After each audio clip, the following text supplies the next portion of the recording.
Good afternoon. How we doing today on this Tuesday? This is the Joe Gaither Show, and we're doing something a little bit newer, or starting something a little new right here. We're going to have the Joe Gaither Show on Cowbell Country. You've heard us before with our friend Jacob Bain breaking down Mississippi State on the Joe Gaither Show on Bama Central, but we are starting to get our shows on each individual website on the Walsh Writing Network, so we're really excited about that, and this will be our initial edition of the Joe Gaither Show on Cowbell Country. If you want to hear any of the segments that we have done in the past, you can find those on Spotify, Apple Podcasts, and Amazon on the Joe Gaither Show on Bama Central. But that's exactly where you will go to subscribe to the Joe Gaither Show on Cowbell Country. You can also find the show on the Cowbell Country YouTube channel. We'll have that up for you pretty soon. And we're excited about our new little adventure. As always, we're checking in with our friend Jacob Bain. You can follow him on the Twitter machine at JacobBain10 and follow all his great work at Mississippi State on SI. We're trying to figure out what our names are all going to be. We'll get all that ironed out before the football season gets going. But first, we're going to hang out in the summer, chop it up with Jacob Bain. Jacob, how we doing today? Doing good. Just trying to survive the heat. But I'm doing good. Is it as hot in Starkville as it is in Tuscaloosa? Oh, my God. Hey, you can't go outside from 12 to 6. Oh, it was yesterday. I went for a little walk on campus, and I came home dripping in sweat. It was hot. Woo-hoo! Oh, part of the living in the South, but that's the sacrifice we make for good football. Yeah, I'm just looking forward to being in the press box this year. Get some air conditioning during the games. I ain't got to sit in the heat. Good. The air conditioning is one thing, but Jacob, I hear a rumor. I've never been to Starkville for a game. I'm looking forward to checking that off my list. I hear a rumor that the best ice cream in the SEC lives inside the Mississippi State press box. Oh! If it's the kind that the university makes, I would definitely say so. The cookies and cream is really good. They got a little store here on campus, and I go by there sometimes to get some. It's always good. Well, apparently that's in the service rotation for the football game. So get your walks in now before the season because you might be loading up on some ice cream for the home games. Yeah, I hope so. I'm looking forward to football season. It's getting closer and closer, and I'm ready for it. Absolutely. We are all ready for it, and we're hanging out right here on Cowbell Country with Jacob Bain, getting ready for the 2024 season. We've already, in previous episodes, broken down spring practice. We've broken down game by game what we think Mississippi State will do. We will probably redo that again in the future, but not for a while. We want to let some more information come out. But, Jacob, let's start with recent news with Mississippi State and a piece that you wrote on Mississippi State on SI. You can read it at Cowbell Corner, soon to be Cowbell Country, I believe. Maybe not. You've written an opinion piece posted today. Jeff Lebby, you can type it into your Google if you want to read along with us. Jeff Lebby has changed the recruiting culture at Mississippi State. So we're going to take that headline and we're going to read through your piece a little bit. And we want to talk about maybe why you feel like the recruiting culture has changed in Starkville. That sounds good to me. It's been a busy couple of weeks, and I just thought it was timely to write an opinion piece on that since they picked up 14 commits in the past 2 weekends. Yeah, I'm looking at 24/7 Sports, and I'm seeing 14 commits in the entire month of June. And now, of course, the recruiting dead period started yesterday, so all the coaches get a little bit of a break and get ready to start preparing for fall camp. What has changed in Starkville? How has the culture shifted? You look at the recruiting rankings, you see them at number 25 right now, and you and I just looked kind of the last 3 years. They're at 35, 34, 31. So you're already, with 6 months to go in the cycle, ahead of where Mississippi State has been over the last 3 years. What's changed in Starkville? I think it's just I think you saw it with Leach and Arnett, and I think they just I think they just recruited, but they didn't really have a love for recruiting. I feel like schools like Georgia and Ole Miss as of late have really been successful recruiting just because their coaches are nonstop, and especially in the portal, nonstop trying to improve their team. And I feel like State the past few years has just been content with playing with guys that have been on the roster the past couple years. And I feel like Lebby, he didn't necessarily have to get any more receivers or running backs because he had talent in both those rooms, but he added guys to the transfer portal to make this team better this upcoming year. And for the high school ranks, I think it's just more in the whole staff because while fans might think it's silly, which it could be silly, the recruits like graphics, they like videos, they like photo shoots and stuff like that. And I feel like Lebby has put a more heavy emphasis on that, and then they takes them out to the field. I wish I could shout them out, but some Instagram accounts let players take over, and they got the field painted as if a game's going on that day for official visits, and that's just something you didn't see under Leach and Arnett. And so I feel like the recruiting culture's changed because I feel like Lebby is just. I feel like he really enjoys recruiting and understands what young kids want to see when they come on an official visit. Well, I think that's really important. I mean, I'm with you. I think a lot of maybe the older fan base thinks, oh, why do you have, nice cars, or why do you have these photo shoots? You see it every single place that you go in college football. The players put on the uniforms and they do these, smoke-filled, laser show-filled, photo shoots, and they look great. Some of them with props, with guitars or sledgehammers or, different props. What is it about Mississippi State that maybe you think is unique to Mississippi State for these recruiting visits? Are they bringing Bully into the photo shoots, or is there an aspect of these recruiting weekends that you think is maybe setting Mississippi State apart from the years past? I think there's just more of a hands-on approach. I mean, I think like on them Instagram stories I was telling you about, they got a whole carnival set up inside the stadium, got food trucks in there, bouncy houses for the recruits, like I guess their siblings or whatever. But I think it's just more of I think it's just more of a whole staff as a whole just puts a heavy emphasis on the little to small details like photo shoots and stuff like that. Because I mean, like you said, the older crowd might not quite understand it, and I don't necessarily understand it at times, but it obviously plays a factor because, I mean, and in Mississippi State, you got to stand out a little bit, especially with guys like with Caleb Cunningham, who we'll talk about later. When you can go to Alabama, go to LSU, and they have got nicer facilities, more of a proven track record to win national titles and big games.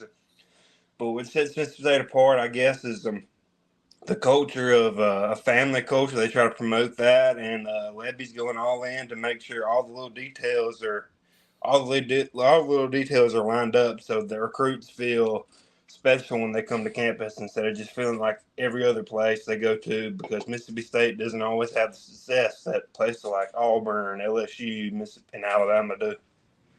Well, let's talk about a couple of these guys who have committed this month. Really, two catch my eye as you're looking at the 4-star recruits. Ferzell Shepard out of Baton Rouge, Louisiana. Goodness gracious, right out of LSU's backyard. Rated as the 18th best receiver in the class. And I want to hear your opinion also about Mario Nash Jr., interior offensive lineman out of DeKalb, Mississippi. So you get one guy from in-state and one guy right out of Louisiana, right out of LSU's backyard. 2 4-star prospects. What stands out, maybe, and if you don't want to talk about them, about any of these 14 guys who have committed this month? I'll start with Shepard. He's just I think he's listed about 6'1", 180 pounds. I watched a little of his film, and with all the receivers and running backs that have committed so far, it's clear Lebby's put a big emphasis on speed. He wants guys to be fast, which is part of his offense, getting guys in space with speed. I think Shepard fits that mold. I don't know if LSU is pursuing him very hard, but State fans, I think, have PTSD because Malik Neighbors was committed to Mississippi State, flipped LSU on signing day back a few years ago. So it's always, I would say it's to proceed with caution with Louisiana kids because I feel like Louisiana kids more than anywhere else, if LSU wants them, LSU will get them. And Mario Nash, he was on campus last year for a summer camp. I think Florida State was his first big offer. and he had really not burst onto the scene yet. So, but he was at camp, and I think he was probably about 260 pounds then, but he had really impressive footwork, and you could tell the talent was there. He was just a little thin, which is fine because I would rather a guy have to put on some weight than have to lose weight. But he had good footwork, and he was strong for his size and really stood out at that camp as a rising junior. And I think he got a state offer then, and now he's a 4-star and a really big pickup for state. I think everybody in the country wants him. He visited Clemson earlier this month. He visited Ole Miss, LSU's a really big get for state to get him in the boat early in the class. And one other guy is the quarterback, but Camario Taylor, he was the Elite 11. He did well there. I think he's from Knoxville. He was right up the road from state, and I think he's going to be really good because he could end up being a 5-star when it's all said and done. So I really like him. And Tyshawn Willis, I think, is the other 4-star defensive end from Velma Jackson, and he plays 1A football, but when you look at the film, he does what you should need to do against 1A competition, which is absolutely dominating. What did you see about Camario Taylor and his performance at Elite 11? It's state doesn't really have a rich quarterback history, and it's rare to get a quarterback as talented as him in the state. And there's another one, Deuce Knight, committed to the Notre Dame, who's really good as well. So I think Camario just, you look at him, he has an SEC quarterback body. He's 6'4", 215 pounds. And he's got a big arm. And I think state fans just decided for him because it's rare. State signs a prospect that's just as highly touted as him and has all the measurables. Chris Parsons was at the Elite 11 a couple years ago, but he's a smaller guy. Not discrediting him, but looking at Camario, 6'4", 215 pounds with a big arm, it looks a little different than somebody who's kind of smaller. And he's an in-state kid, which always helps. All right, so you got 7 or so months until the December signing date, and really that has almost replaced the February signing date. What can Jeff Lebby, or what will be the emphasis for the entire staff? What can Mississippi State do to close this cycle strongly?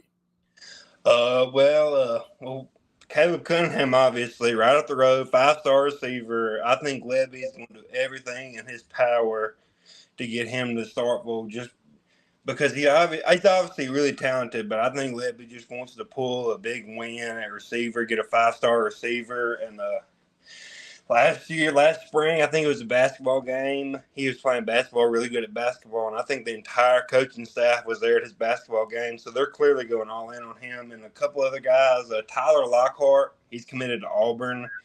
He plays at Winona, which is a really good place for state to get prospects. His older brother, TJ Lockhart, is on campus now at state. He signed last year. They got another linebacker, Fred Clark, who's at state now.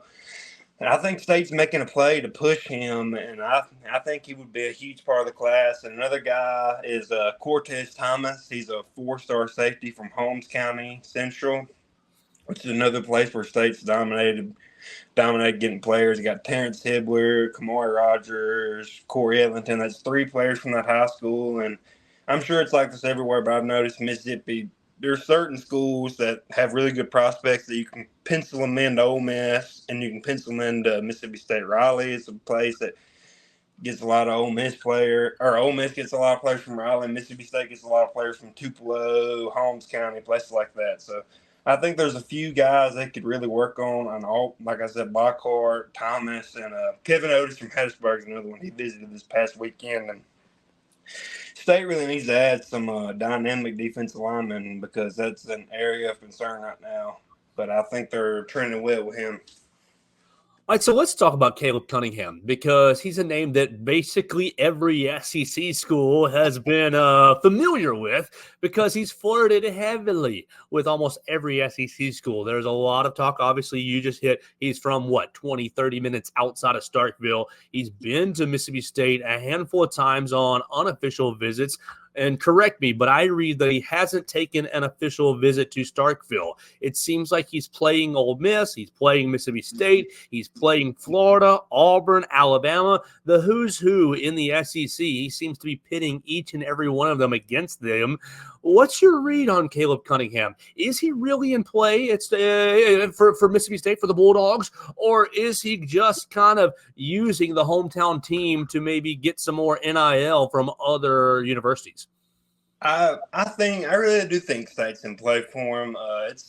He's a 5-star, and State hadn't signed a 5-star since 2019, Charles Cross. So it's rare for State to get a 5-star. It's rare for the state of Mississippi to get a 5-star, let alone a 5-star receiver. But I think State's very much in the game for him, and I think if he chose to go to an in-state school, it would be State. I think it's either State. I think it's either Mississippi State or he goes out of state somewhere. But I think he's definitely not out of play for State. He said, I think he was quoted maybe in the spring, he was real close to committing to Lebby in the program, but he decided not to hold off on that. And I don't know him personally, but I feel like he just kind of says, he gets caught up in the moment and just kind of says, this is my number one school. It seems like every place he's officially visited, Florida, Tennessee, Alabama, he all says they're number one, but he hasn't officially visited Starkville yet, but he's all the time up here on unofficial visits or practices, especially in the spring. But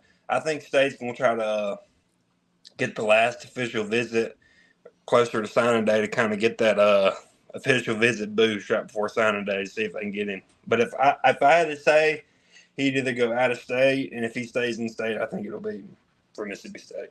All right, so I'm looking at his profile on 24/7 Sports, and you've got 8 predictions. Yeah. 8 predictions for Mississippi State, 6 predictions for Alabama, 7 predictions for Ole Miss, and it's just like none of these guys, and all due respect to them, they're working very hard in the recruiting business following these recruits, but none of these guys know what he's going to do. Yeah, it's very unpredictable. I feel like State was kind of the consensus favorite going into the summer, but now he's taking these official visits and he's saying this, he's saying that. But I think the guys who put the crystal ball for State are just kind of sticking to their guns. That they think that he will end up at State no matter what he says on these official visits, and I kind of lean the same way. He's a Mississippi kid, 30 minutes up the road, and I think Lebby is not desperate, but I think Lebby is going to really put a full court press on him to try to get a commitment because I think he wants the notoriety and the talent, obviously, that comes with a 5-star receiver. Oh, man, if he was able to get a 5-star in his very first class, I think it would be huge for Jeff Lebby and for the forward momentum for the Bulldogs. We want to talk about a little news today. You're a video game fan? Oh, I can't wait for college football to come out. I've been playing NCAA 14 the past 5 years on a PS3. Oh gosh! Well, you got to upgrade to PS5 to get the game because it's not going to be. That's an aggravation for me because I'm not going to be buying a PS5. I'm on the floor and I'm perfectly fine with it. So I will miss out on this game, EA Sports College Football 25. But there is news today as they're trying to tease you and trying to get you excited for it. They released the top 25 toughest places to play. And boom, right there at 25, Davis Wade Stadium, right there, Mississippi State. What do you think? Is that way too low for Mississippi State? I mean, you got the Cowbells and you've got Pandemonium. What do you think about the number 25 ranking for Mississippi State as far as toughest places to play in college football? I think it's right. I don't think it's too low. I couldn't see it being much higher, but I feel like the atmosphere has kind of lost its luster because COVID obviously it hampered everybody's attendance, but then you had the Leach era, and that kind of abruptly ended in the Arnett. I feel like fans really just haven't had a chance to show out yet. I feel like under Mullen, when I was a younger kid going to games, I feel like every game was packed, and especially at night. And I feel like State's still a really good atmosphere. I just feel like the stands haven't been as full the past couple years, for one reason or another. And I feel like going forward with Lebby, because he's generated a lot of excitement on the recruiting trail, maybe State can get back to that top 25. But I think 25 is pretty good, and they're in pretty good company. All right, and so we look at the schedule, the Mississippi State football schedule, and 2 episodes ago with you, and you can find that on the Joe Gaither Show on Bama Central, and we'll readdress this soon on our new platform here. But 2 episodes ago, we went game by game by game through the Mississippi State schedule, and we talked about the challenges. And look, the road schedule is not easy, but we use the new information from EA Sports College Football 25, and we readdress the road schedule. You've got a trip to Texas, which comes in at number 19 on their list. You've got a trip to Georgia. Sanford Stadium comes in at number 5 on their list. And I think the most underrated, the most underrated stadium, Tennessee, comes in at number 13 on this list. They should be up in the top 5, in my opinion. But really, what do you think about the 3 difficult road trips, just as far as atmosphere goes, not just the team on the field, but atmosphere goes? How can maybe Jeff Lebby keep his team tuning out the noise in order to play well in these challenging environments?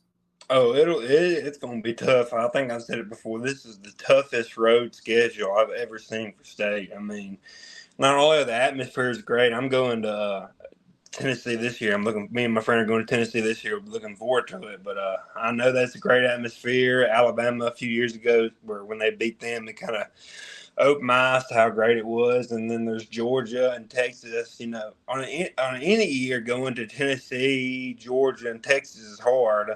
But it makes it even harder when Texas and Georgia are top 5 teams, and Tennessee will probably be a top 10 team. So playing those teams anytime on the road is going to be tough, but it's even tougher that they're going to be really good. And I think Lebby, I think fans should. I don't think fans will expect to win those games, because I don't think they should expect to win those games because they're going to be tough. But I think one way Lebby can kind of rally the troops and kind of get fans behind a moral win, if there is one, is putting up some points in those games. You know, don't go out there to Georgia and lose 42-3. Don't go out to Texas and lose 35-0. You know, put up some points. If you can put up 20 points or 17 points at Georgia, I think fans will be happy. But it's a brutal road schedule. And Ole Miss is not even on there, which Ole Miss is not really comparable in terms of atmosphere to those places, but they're going to be really good this year as well. Ole Miss, the wine and cheese crowd. They don't belong. No, I would. Yeah, I've been there a couple of times, and I wouldn't say it's a top 25 atmosphere, but it's always tough to play the Egg Bowl on the road. But State's won the last Egg Bowl win was on the road, and every time they blow out Ole Miss, it's in Oxford. All right, so we've been hanging out with Jacob Bain, and he is our lead writer on Cowbell Corner / Cowbell Country. You can find it just by searching Mississippi State on SI. It'll be your first thing that pops up on the Google machine. We're going to get out of here, but we're going to tease next week. Jacob, one thing I'm working on is my own determination of the top 16, the quarterbacks in the SEC, 1 through 16. Who's number 1, who's 16, and where they all fall. Mississippi State has a brand new quarterback in Blake Sheppin. So you're going to be thinking about this for us. Where are you going to be ranking Blake Sheppin? Is he number 1 with Quinn Ewers? Is he number 16 with, maybe the Vanderbilt quarterback? We'll find out next week where you think Blake Sheppin stacks up with the rest of the quarterbacks in the SEC. Tell us, as we get out of here, what you're working on this week for Mississippi State as we close out the month of June. I think I'm going to, sometime this week, I'm going to do, I kind of went into it, kind of like not really too deep into it, more so talked about the Lebby and his recruiting effort. But I think I'm going to do a big article about who's committed, who stands out as some of the best, and who are more the, project guys who need to develop a little bit. And I think I'm going to mention something about how he's putting a heavy emphasis on speed with the receivers and running backs as well. So I think I'm going to do something like that, and maybe baseball, transfer portal, something like that. But there ain't much news about that right now. How can we live in a world where Tennessee is the national champion? I mean, congratulations, Tennessee. We stay objective. Great for you guys. But we need to fast forward next year to baseball real quick. Well, the rumors are true. They won't be too happy if Vitello leaves for Texas, I would say it'd be a good thing for State, but Texas coming into the SEC now, they'll have to play him anyway. But I don't know. I don't know what's going to happen. That's just something I've heard. Either him or Schlossnagle from A&M. Well, we'll see what happens with Mississippi State recruiting on the recruiting trail, and we'll always keep up with Mississippi State baseball right there on Cowbell Corner. We're going to get out of here with Jacob Bain. We appreciate everybody tuning in. This is the inaugural episode of the Joe Gaither Show on Cowbell Country. We're going to iron out the name with our friend Chris Walsh as he works with the higher-ups to make sure that we're all in compliance. But we appreciate everybody listening to us on Spotify, Apple Podcasts, Amazon. You might have watched us on the Cowbell Country YouTube channel. And we're going to keep this thing rolling. Go to Cowbell Country, go to Mississippi State on SI, and read Jacob Bain's piece, Opinion. Jeff Lebby has changed the recruiting culture at Mississippi State. Make sure you follow him at Jacob Bain 10. Thanks for your time, Jacob. We'll catch up with you next week. Yes, sir. See you. Thank you. Absolutely. That's going to do it for this edition of the Joe Gaither Show on Cowbell Country. We appreciate everybody joining us, as we just said, and we'll be back for another episode next week right here on the Joe Gaither Show on Cowbell Country.